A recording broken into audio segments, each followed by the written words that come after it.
Alors, comment maintenant distinguer entre les deux phénomènes? Ça, c'est une question un peu particulière. Comment distinguer entre l'induction et l'auto-induction? L'induction, c'est lorsque le courant qui va être créé, le courant induit qui va être créé, il est créé dans une bobine, et celui qui crée cette induction-là, il est extérieur à la bobine. Par exemple, un aimant, comme tout à l'heure, ou bien même le cas des deux bobines de tout à l'heure. Donc, si l'aimant, il crée une induction à l'intérieur de la bobine va se comporter comme l'induit, et l'aimant qui va créer le phénomène, donc, sera l'inducteur.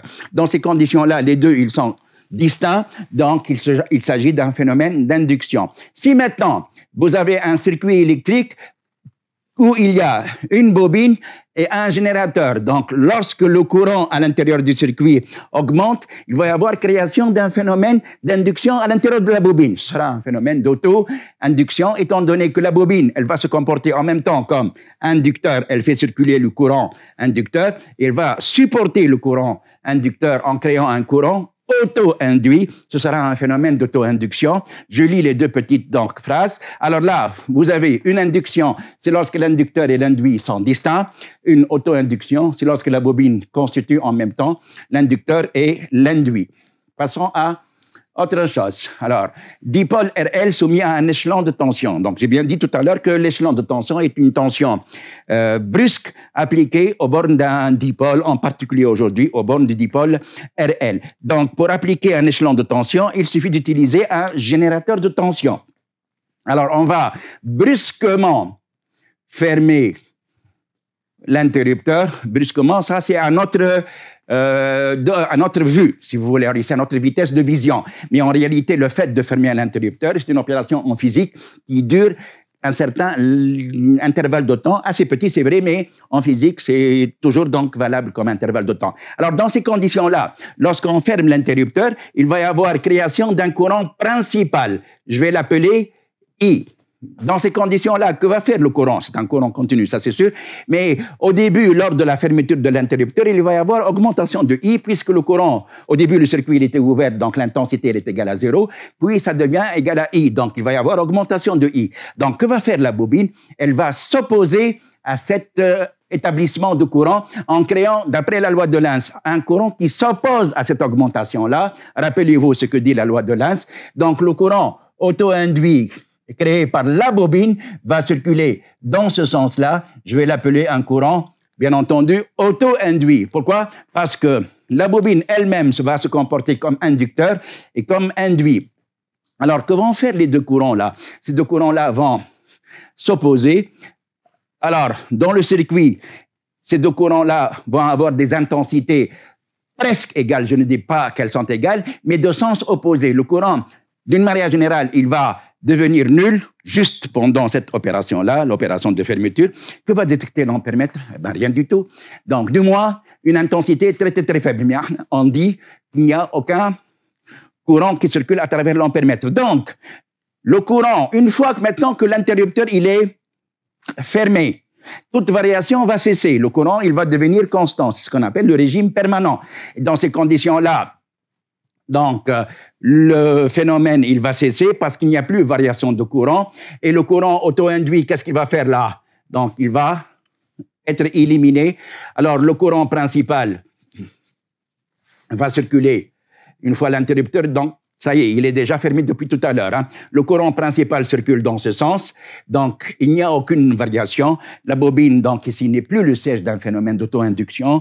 Un courant est détecté par l'ampèremètre. Je viens de dire qu'il s'agit là, donc, d'un régime permanent. Donc, le résistor, au bornes de résistor, il va y avoir une certaine tension. Tout à l'heure, il n'y avait pas de tension, étant donné que tout à l'heure, pendant la variation, il n'y avait pas de courant qui circulait à travers la bobine. Donc, deux points nous intéressent aujourd'hui. Tout d'abord, à l'instant t égal à 0.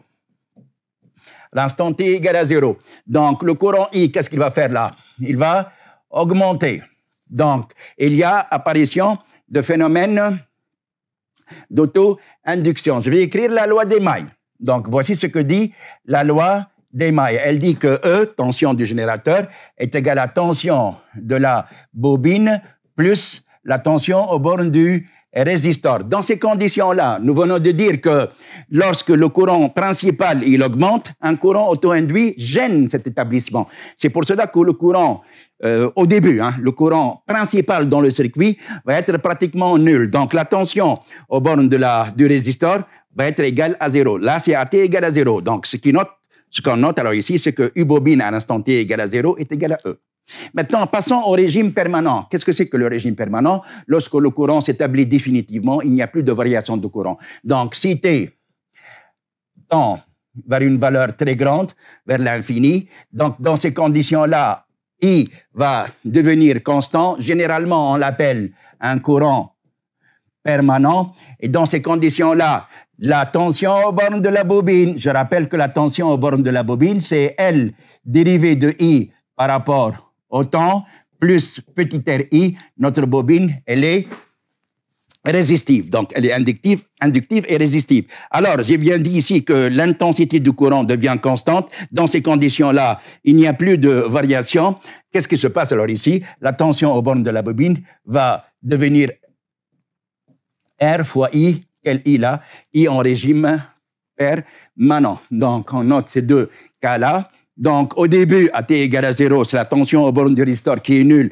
La tension aux bornes de la bobine, elle vaut E.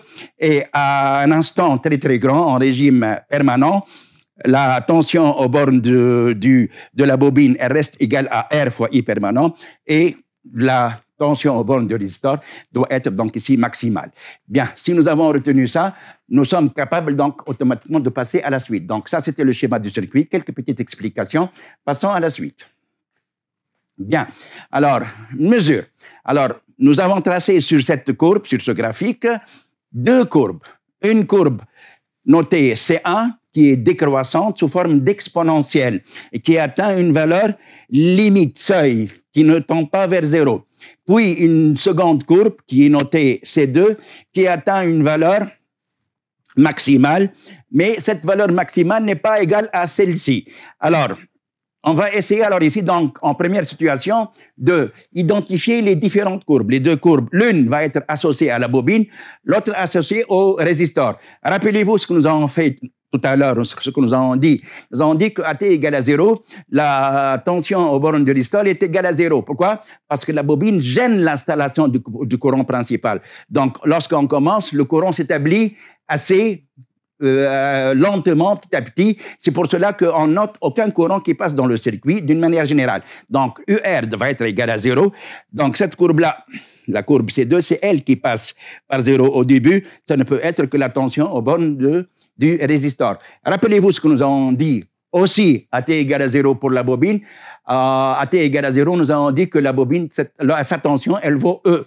Ben, cette courbe-là part d'une valeur qui est égale à une valeur qui est différente de 0. Cette valeur-là, on va l'appeler par E. Et E, c'est la FEM du générateur. Bien. Donc, pour identifier les deux courbes, il suffit de dire que cette courbe-là s'établit lentement, progressivement, c'est la tension aux bornes du résistor. Cette courbe-là, elle s'établit brusquement à partir d'une valeur maximale qui est égale à E, c'est la tension aux bornes de la bobine. On va passer alors maintenant à la deuxième question.